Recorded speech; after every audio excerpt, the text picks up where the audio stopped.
ನಿಮ್ಗೆ ಯಾರು ರೊಕ್ಕ ಕೊಟ್ಟು ಕರ್ಕೊಂಡ್ ಬಂದಾರನ್ರಿ?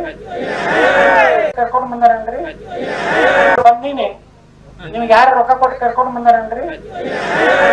ನೀವ್ ಹೇಳ್ಕೊಂಡ್ ಬಂದಾರನ್ರಿ? ನೀವ್ ಎದಕ್ ಬಂದಿರಪ್ಪ? ಎಲ್ಲಾರು ಹಿಂದೂ ಸಮಾಜ ಉಳಿಬೇಕು, ಸನಾತನ ಧರ್ಮ ಉಳಿಬೇಕು, ಭಾರತ ಉಳಿಬೇಕು, ನಾವು ಸ್ವಾಭಿಮಾನದಿಂದ ಭಾರತದಾಗ ಬದುಕಬೇಕಂತೇಳಿ ಬಂದಿರಲಿಲ್ಲ ಎಲ್ಲಾರು. ಮತ್ ಹಿಂಗಿದ್ದಾಗ ಒಂದು ಮತ ಸಹಿತ ತಪ್ಪಿಸ್ಲಾರ್ದೆ ಈ ಸಲ ಅವ್ರ ರೊಕ್ಕ ಬಾಳ ಕಟ್ ಕಳಿಸ್ತಾರ. ಎಲ್ಲ ತಗೋರಿ, ಆರಾಮ್ ತಗೋರಿ, ಫುಲ್ ನಿಮ್ಗೆ ಐತಂತ. ಅವ್ರ ಹಂಗೆ ನಮ್ಗ ಮೋಸ ಮಾಡ್ತಾರ ಸಾಬ್ರ. ನಮ್ಗ ಅವ್ರ ಏನ್ ಮಾಡ್ತಾರ, ಎಲ್ಲ ರೊಕ್ಕ ತಗೋತಾರ ನಮ್ ಕಡೆಯಿಂದ.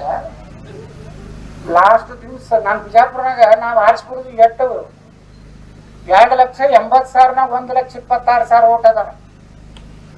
ನಾವೊಬ್ರು ಹೊಟ್ಟೆ ಬಿಡುದಿಲ್ಲ, ಆ ಕಡೆ ಹೋಗುದೇ ಇಲ್ಲ, ಒಣಿಗೆ ಹೋಗುದಿಲ್ಲ, 4 ಬಾಡಿಗೆ ತಾರೀಖ್ ಸೆತ್ ಹೋಗುದಿಲ್ಲ. ಆರಾಮ್ ನಮ್ ಹಿಂದೂ ಏರಿಯಾದಾಗ ಅಡ್ಡಾಡ್ತೀನಿ, ಎಲ್ಲಾರು ಒಕ್ಕಟ್ಟಾಗಿ ಓಟ್ ಹಾಕ್ರಪಾತೀನಿ.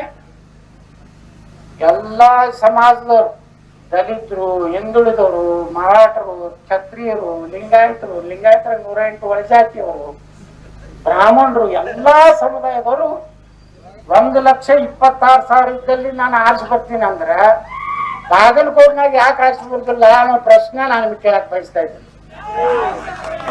ಅವ್ರಿಗೆ ಹೊಟ್ಟೆ ತಿಳಿ ಕಳ್ಸೋಡ್ರಿ, ಅವ್ರು ರೊಕ್ಕ ಕೊಟ್ಟರು ಹಾಕೋದಿಲ್ಲ, ನೀವು ಹೋದ್ ಏನ್ ಲಗ ಹೊಡೆದ್ರು ಹಾಕೋದ. ಹೇಳೀನಿ, ದಾವಣಗೆರೆಯಾಗ ಪಾಪ ಅಭ್ಯರ್ಥಿ ಮನೆಯವ್ರು ಹೋಗಿ ಯಾರ್ದೋ ಕಾಲ ಮುಗಿದ್ಲಾಕಂತ ಫೋನ್ ಮಾಡಿ ಹೇಳ್ತಾರೆ, ಸುಮ್ಮನೆ ಕಾಲ ಮುಗಿದು ಯಾಕೆ ವೇಸ್ಟ್ ಮಾಡ್ತಾರೆ? ಅದೇ ನಮ್ ದಲಿತರಿಗೆ ಹಿಂದುಳಿದ್ರು ಹೋಗಿ ಕಾಲ ಮುಗಿದಿ, ಒಂದ್ 10 ಮಂದಿ ಕಾಲ ಮುಗಿದು ಒಂದ್ 7 ಮಂದಿ ಹಾಕ್ತಾರ. ಅದಕ್ಕ ನಾ ಇಷ್ಟೇ ವಿನಂತಿ ಮಾಡ್ಕೊತೀನಿ, ಈ ಸಲ ಬಾಗಲಕೋಟೆ ಒಳಗ ಒಂದು ಬಾಗಲಕೋಟೆಯಿಂದ ಕ್ರಾಂತಿ ಪ್ರಾರಂಭ ಆಗ್ಬೇಕಾಗಿತ್ತು. 2028ಕ್ಕೆ ಬದಲಾವಣೆ ಆಗ್ಬೇಕಾದ್ರ ವೀರಣ್ಣ ಚರಂತಿ ಮಠನ ನೀವೆಲ್ಲಾ ಬಹುಮತದಿಂದ ಆಯ್ಕೆ ಮಾಡುವಂತ ಒಂದು ಅವಕಾಶ ಇದೆ. ಚರಂತಿ ಮಠ ಕೆಲಸ ಮಾಡ್ಯಾರ ಇಲ್ಲ, ಮತ್ತ ಈ 3 ವರ್ಷ ಏನಾರು ಮಾಡ್ಯಾರ ನಮ್ಮ ಹೆಡ್ಡಿ ಸಾಹೇಬರು ಏನೋ ಮಾಡಿಲ್ಲ ಪಾಪ,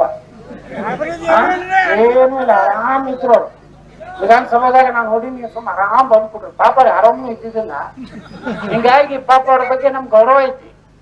ಕೆಲಸ ಮಾಡ್ಲಿಲ್ಲ, ಬರೀ ಗ್ಯಾರಂಟಿನೇ ಹೇಳ್ತಾರ. ಹಳ್ಳಿ ಮೇಳಿ ಗ್ಯಾರಂಟಿ.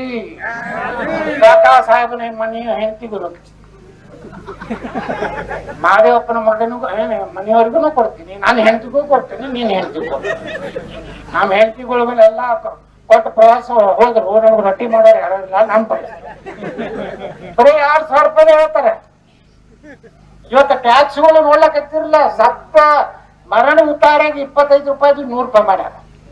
ಯಾವ ಟ್ಯಾಕ್ಸ್ ಬಿಟ್ಟಾರ ನೋಡ್ರಿ, ಎಲ್ಲಾನು ಇವತ್ತು ಟ್ಯಾಕ್ಸ್ಗಳು ಏರ್ಸ್ಯಾರ.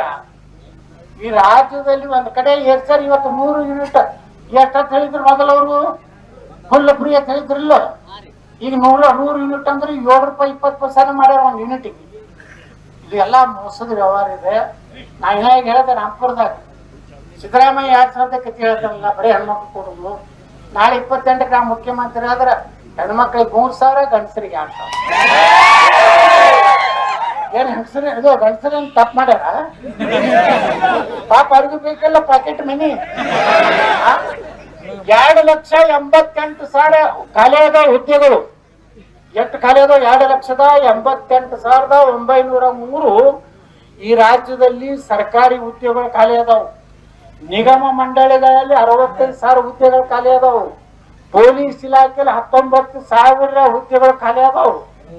ಇವತ್ತನ್ನ ತುಂಬಿಟ್ರ ಸುಮಾರು 3 ಲಕ್ಷ ಯುವಕರಿಗೆ ನೌಕರಿ ಸಿಗ್ತದೆ. 3 ಲಕ್ಷ ಯುವಕರಿಗೆ ನೌಕರಿ ಸಿಕ್ಕರೆ 3 ಲಕ್ಷ ಬಡವರು BPL ಕಾರ್ಡ್ನಿಂದ APL ಕಾರ್ಡಿಗೆ ಬರ್ತಾರ ಇಲ್ಲೋ? ಅವ್ರಿಗೇನು 2,000 ಬೇಕಾಗೈತೆ ಅವ್ರಿಗೆ? ಅವ್ರೆಲ್ಲ ತೆಗೆದು ಯಾರು ಖರೆ ಬಡವರು ಅದಾರ, ಖರೆ ಅವ್ರಿಗೆ ಯಾವ ಪರಿಸ್ಥಿತಿ ಇದೆ, ಅವ್ರಿಗೆ 5,000 ರೂಪಾಯಿ. ನೀವು 3 ಲಕ್ಷ ಮಂದಿಗೆ ಉದ್ಯೋಗ. ಇದು ಬೇಕೋ ಏನು ಬರೀ 2,000 ಬೇಕೋ?